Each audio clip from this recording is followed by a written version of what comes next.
How's it going tonight, guys? Jonathan Stringer bringing you Chapters of Success once again. Guys, this is an amazing chapter, and I'm going to be so completely honest with you. I had to really cut back, and I can only go over like 2 or 3 pages because this chapter is so jam-packed full of things that if I tried to dive into the rest of it, I probably would have been going for like an hour or 2 hours just talking about this chapter because it's so impactful and it's something that so many people need and so many of us really need to understand and to start applying in our lives. Okay, guys? So, let me go ahead. The title of this one, okay? Declaration number 3, guys. So, Motivation Manifesto, for those of you guys who don't know, who are first time tuning in, okay, absolutely amazing book. I suggest you go out there and get it. Go find a way to get it.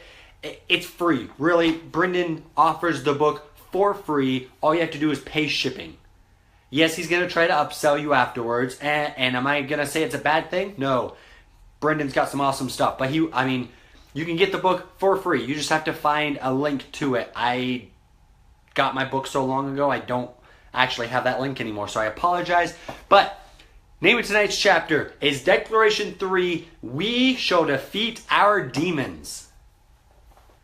Guys, this one is huge. Like I was saying, you shall defeat your demons. Not people around you, not the guy down the street, not me, not anybody. No, you shall defeat your demons because that's the thing that's holding you back. And Brendan goes in with this chapter. He breaks down what's holding you back. He breaks down what your demons are. And I am only going to be able to give you like a very basic understanding of that. Okay, guys?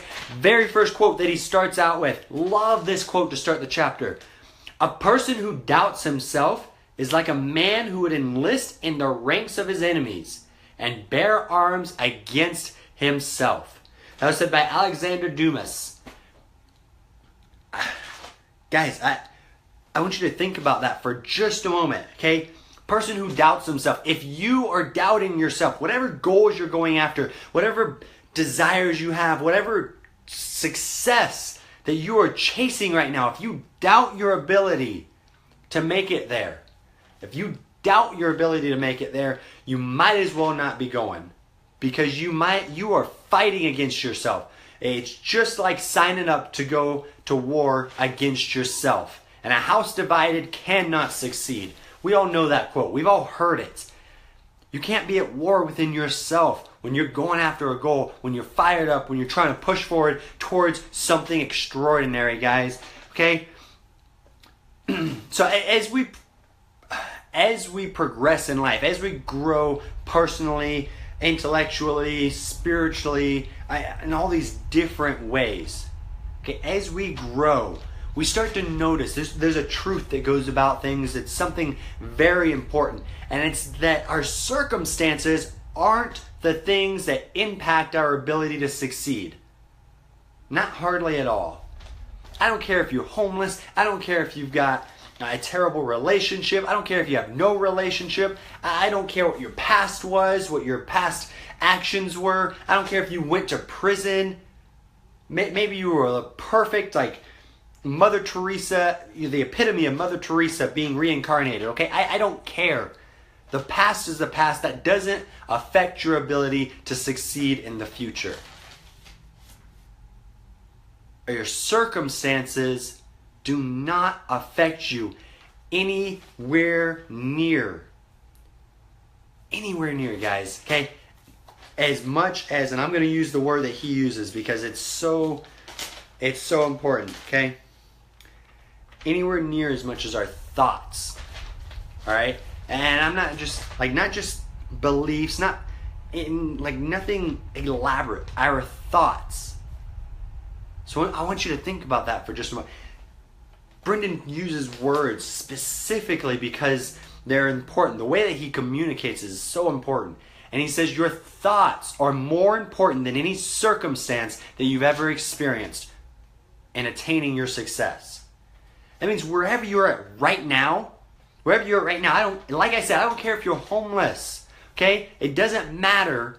It's all about what's in here.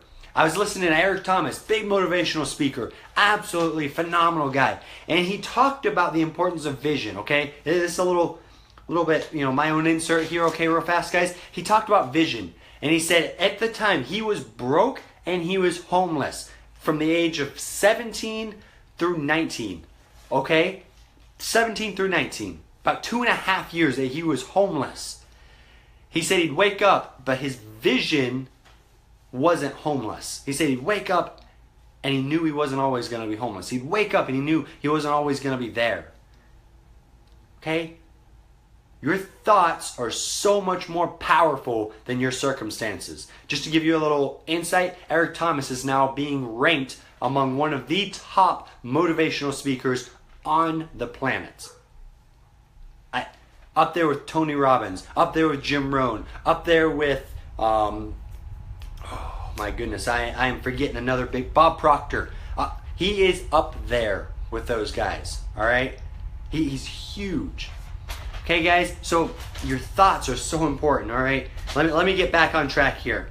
Oftentimes we allow our insecurities, our fear, and everything that's negative in our lives to run rampant. And because of that, we allow it to run our lives.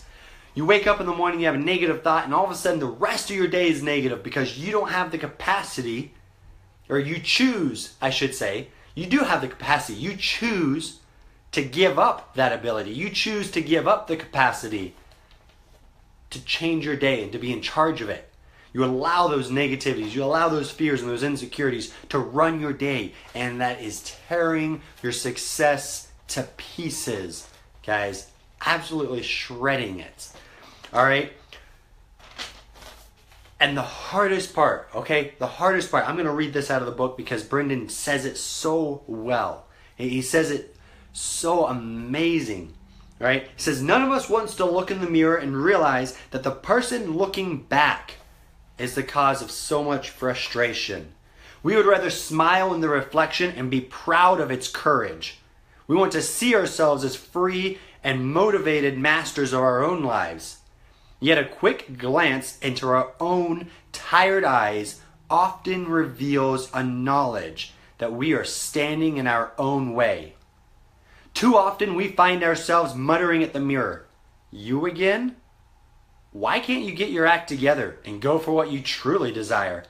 Why aren't you taking more risk, speaking up more, being more consistent, connecting better with people?" These are difficult days when we realize our internal demons are beating us.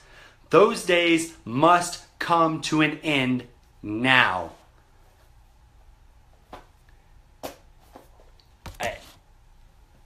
It doesn't get much more straightforward than that, guys. I'll be 100% honest with you. So many times, like I said, we allow the negativity to run our lives. We allow it to run rampant in our minds, in our bodies, in our spirits.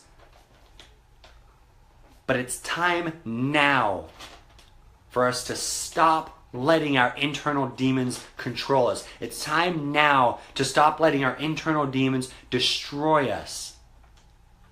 It's time to stop letting them run our lives, guys. All right? He goes on and Brendan talks about the fact that you can't fight an enemy that you don't know. Okay?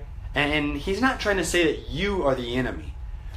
There's a bigger enemy here. There's something that's controlling us, and that's who the enemy is. You're not the enemy. You have greatness. You have seeds of greatness within you. So you're not the enemy. But there's a monster, there's a demon living within inside of you. All right? And he says to give you a fighting chance, you've got to know who the enemy is. And so he begins to describe the enemy. He describes it as this foul, three-headed beast. Every time you see it, just gives you a knot in your stomach. It makes you sick just to even think about, just to picture in your mind. All right? And he says specifically 3 heads. I can't get into this tonight, guys, because like I said, I'd be here for 2 hours. 3 heads specifically, because there's 3 sections to this foul beast. And the overall name of this beast, the overall name of this monster, of this demon, is called defiance. All right?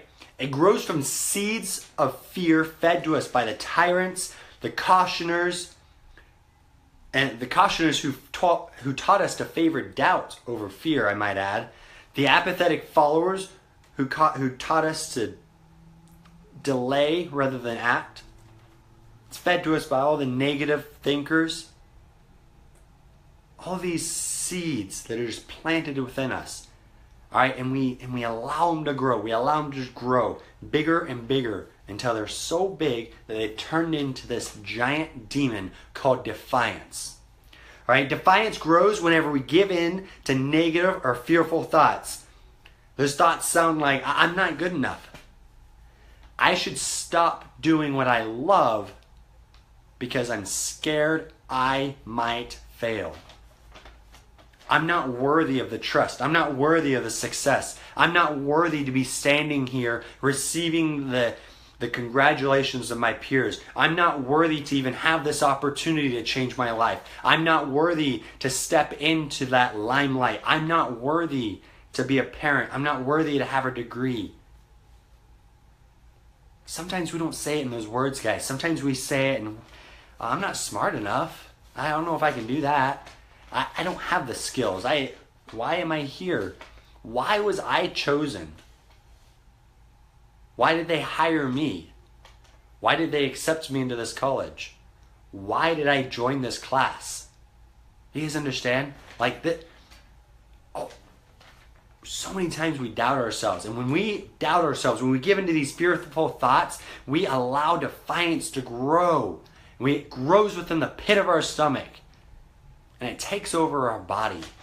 But the thing is it doesn't have to. You don't have to let it do that. You don't have to let it take you where you don't want to go. All right? Brendan has another quote in there. He says, defiance can roar all at once, but we can choose to ignore it as we might a pesky yapping dog. Think about it. Really, I want you to picture that. All right? If you're walking down the street, all right, you're walking down, it's through a neighborhood, there's a fence. You see this white picket fence. It goes up to about, your waist. You can't, I don't know why I'm looking down here, guys. You can't see any of that. It goes up to your waist, all right? For those of you who are a little bit shorter, maybe it goes up to like your chest, okay?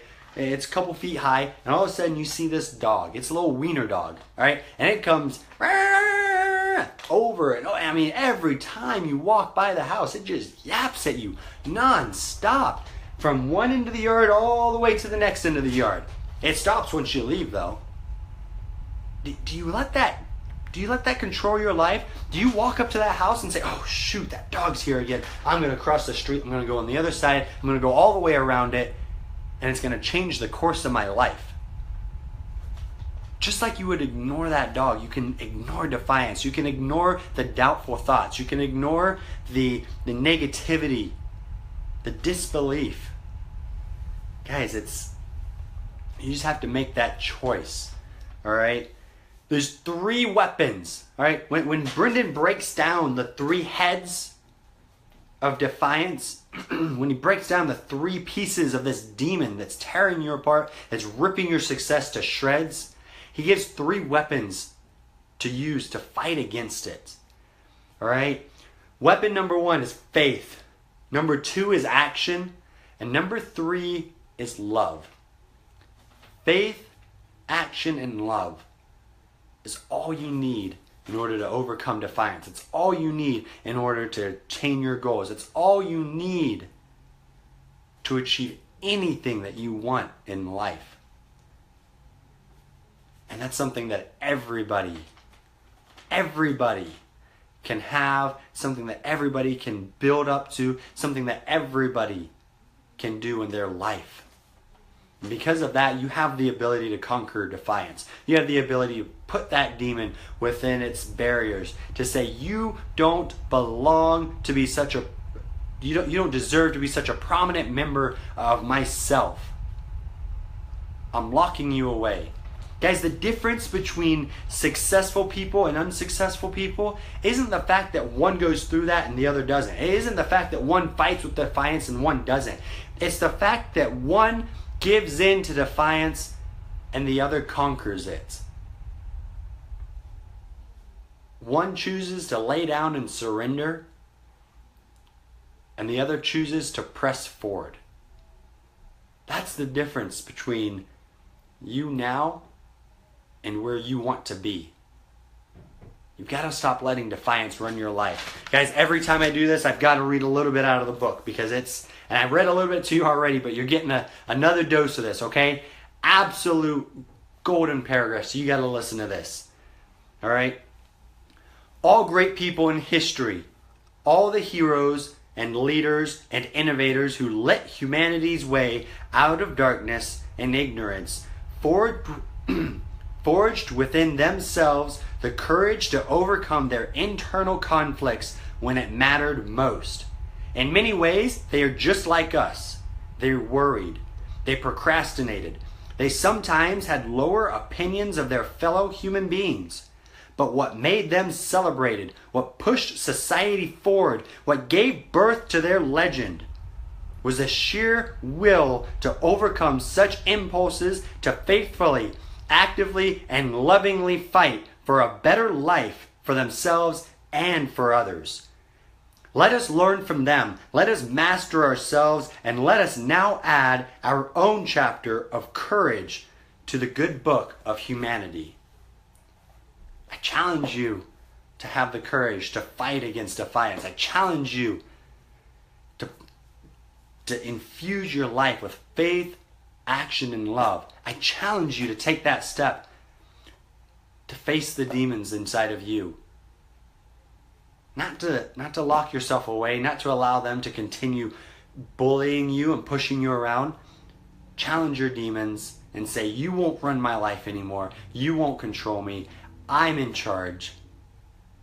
And I'm not going to fight myself either, because I don't doubt myself, because I know who I am and I have belief. And it's time for my real self to stand up. You guys have an amazing night. Thank you so much for joining me. If you liked this, like it, share it, do whatever you want, post it wherever, all right?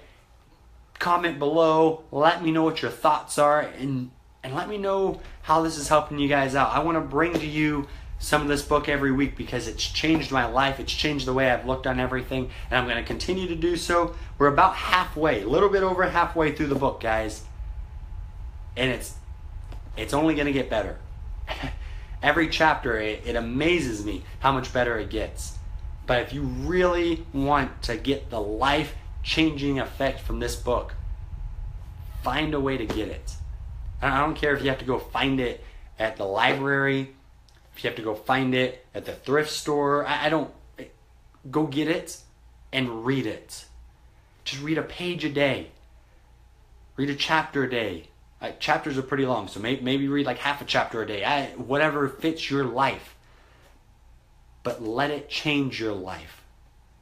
You guys have a great night. Thank you so much for joining me, and look forward to next week's edition of Chapters of Success with the Motivation Manifesto, guys.